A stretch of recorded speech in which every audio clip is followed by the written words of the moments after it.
Bonjour à tous, vous ne le voyez peut-être pas encore, mais on est déjà dedans. L'intelligence artificielle n'a pas besoin d'un scénario de science-fiction pour bouleverser l'économie, elle le fait en temps réel. C'est un bain de sang silencieux en cours. Des métiers entiers sont en train d'être absorbés par l'IA sans faire de bruit. Et pendant que la majorité se rassure avec des vieux réflexes, eh bien une minorité comprend ce qu'il se joue.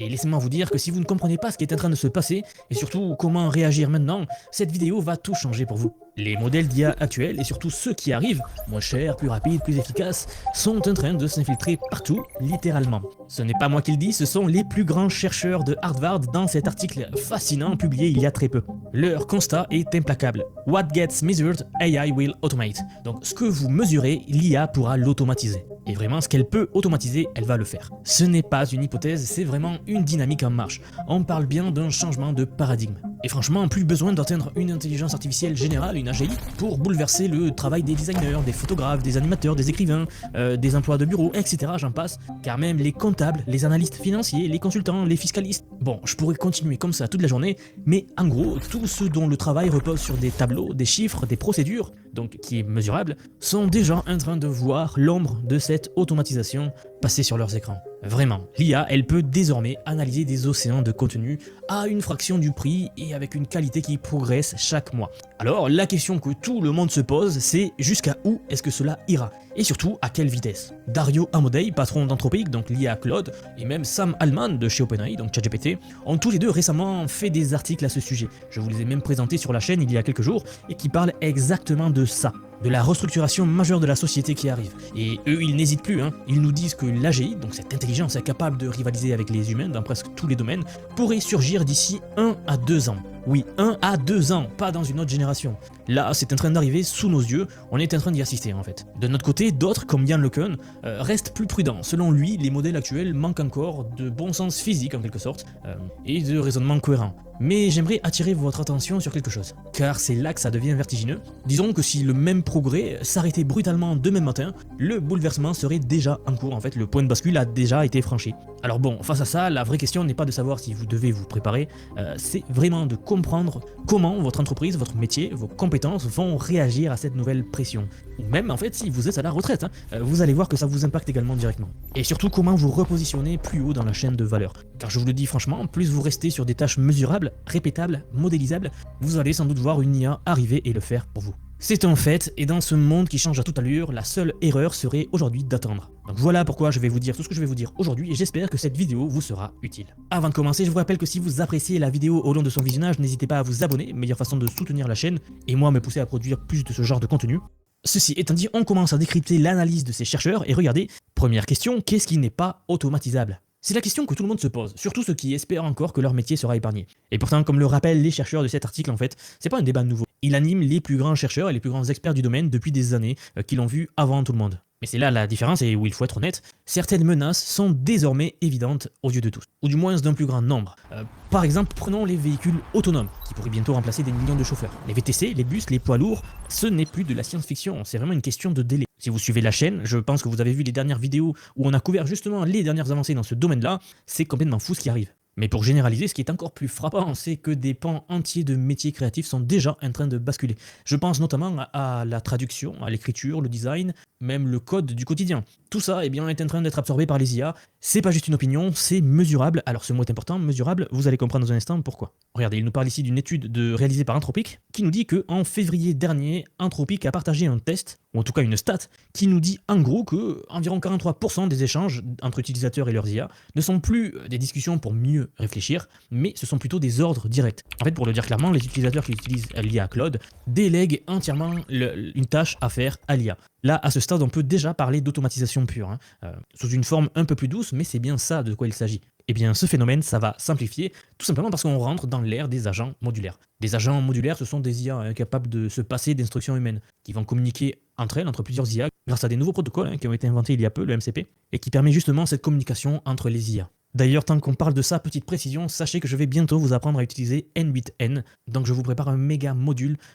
J'y mets beaucoup d'efforts pour que vraiment vous puissiez maîtriser ces agents IA là, c'est-à-dire la création de systèmes dont on parle ici. Bon, et ce que souligne surtout cet article, très bien, c'est que tout environnement structuré, normé, mesuré, comme par exemple les lois, les impôts, la conformité ou même des capteurs industriels, eh bien tout ça c'est la première ligne d'automatisation. Ce qui est codifié est automatisable, point. Alors du coup, certains se raccrochent à un dernier espoir, vous le voyez ici, le jugement humain. Ce serait, paraît-il, le dernier bastion, cette capacité de décider dans l'incertitude. C'est ce que disaient ces trois pionniers de l'IA ici, dès 2018 avec les premières avancées de l'IA.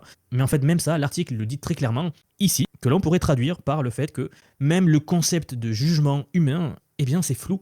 Vous savez, il change avec le temps. Ce qui demande du discernement aujourd'hui peut demain être réduit à une simple optimisation, par exemple, dès qu'on a assez de données et de puissance de calcul pour faire cela. Pour vous donner un exemple concret, aujourd'hui on se dit qu'un bon scénario de film, un script de vidéo ou alors qu'un bon thérapeute, c'est forcément humain, n'est-ce pas? Mais en fait, les études récentes commencent à montrer que ce n'est plus si sûr. C'est cette étude que vous voyez à l'écran, je vous mettrai le lien en description sous la vidéo, mais en gros elle nous dit qu'une IA peut déjà proposer un accompagnement psychologique 24 heures sur 24 pour moins cher, avec une qualité plus stable qu'un professionnel moyen.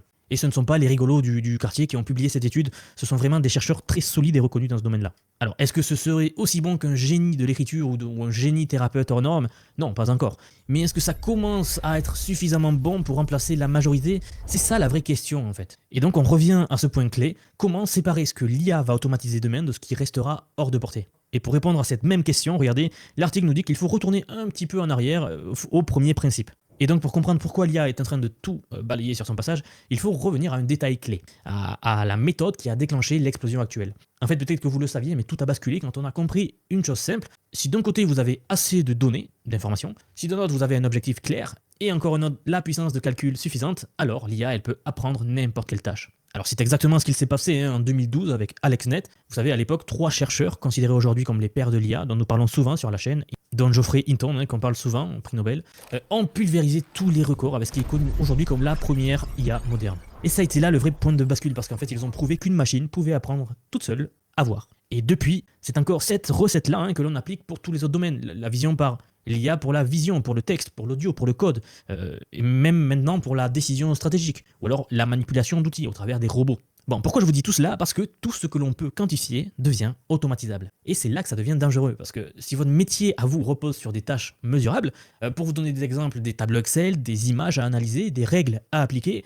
même des mails à écrire, alors vous êtes déjà dans la ligne de mire de l'IA. Donc aujourd'hui, cette machine-là, elle tourne à plein régime, avec une seule logique, s'attaquer à tout ce qui est mesurable, prévisible. Ok, alors vous l'avez compris, je pense, l'IA, elle avance à une vitesse qui n'est plus linéaire, elle est exponentielle. Et contrairement à ce qu'on vous répète encore dans certains médias, il n'y a pas de zone protégée. Les métiers créatifs, analytiques, administratifs, même certains métiers relationnels, tous ceux qui s'appuient sur des routines, sur des processus prévisibles, vous l'avez compris maintenant je pense, sont en train d'être absorbés. Et pour cause, les modèles s'améliorent chaque semaine, les interfaces deviennent plus simples, les coûts s'effondrent de semaine en semaine, jusqu'au jour où vous vous rendez compte que ce que vous faisiez avant, eh bien quelqu'un d'autre le fait 10 fois plus vite, tout simplement parce qu'il utilise l'IA. Ou même pire encore, vous vous rendez compte que plus personne ne le fait, c'est l'IA qui l'a absorbé. Mais alors, question pour vous, où est notre place dans ce monde qui se recompose sous nos yeux? Vous savez, je réfléchis quotidiennement à ces questions, avec les analyses que je fais, les articles que je lis, etc.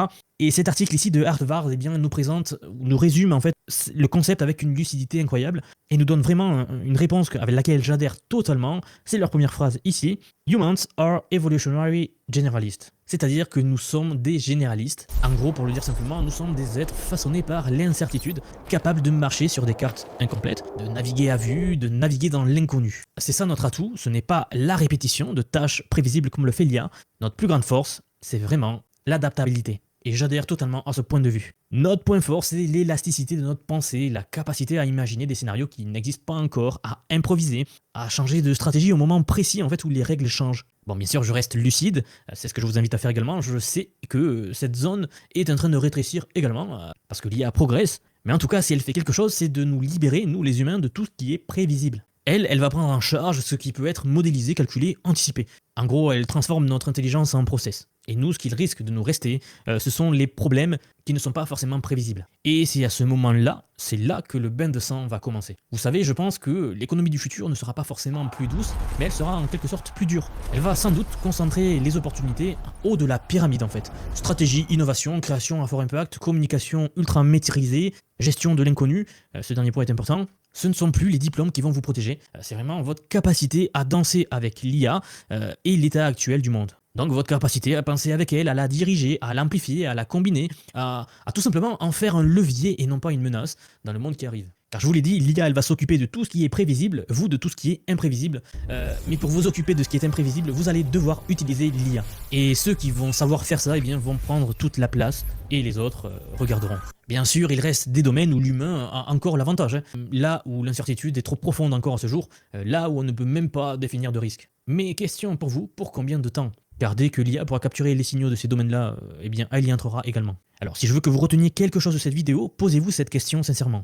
Dans ce nouveau monde, qu'est-ce qui vous rend encore indispensable? Qu'est-ce qui, dans votre savoir-faire, ne peut pas être remplacé, ni appris, ni reproduit? Et surtout, est-ce que vous êtes sûr que ça sera toujours vrai dans 2 ans, ou même dans 6 mois? Parce que la vérité, c'est que la bascule, elle est déjà là, et elle n'attend pas. Vous savez, je vous fais ce genre de vidéo parce que j'ai compris que l'enjeu, maintenant, ce n'est plus de suivre l'IA de loin. C'est vraiment d'en faire une extension de vous-même. Et j'espère que vous prendrez la mesure de la chose, et j'espère que je réussis à vous y préparer au mieux. Je sais déjà que beaucoup d'entre vous qui me suivent ont déjà commencé à évoluer avec le temps, et je tiens à vous dire bravo, tout simplement. Vous serez mieux équipés pour le futur et l'avenir qui nous attend. Cela sera beaucoup moins dur pour vous que pour la plupart qui ne prennent pas encore conscience du bouleversement qui arrive avec l'IA. Donc voilà, je tenais à vous faire cette vidéo pour que vous puissiez comprendre la réalité que nous sommes en train de traverser. Et justement, si vous avez trouvé cette vidéo utile, voire nécessaire, alors laissez-moi vous dire une chose. D'abord, abonnez-vous si vous l'avez apprécié, ça soutiendra beaucoup la chaîne. Et ensuite, j'aimerais cette vidéo et je vous donne rendez-vous très vite pour la prochaine vidéo. À bientôt. Albert, tu savais que Vigenlier révolutionne l'intelligence artificielle? Oui, bien sûr, je les suis sur X.com. Exactement. Follow Vigenlier sur X pour devenir un génie de l'IA.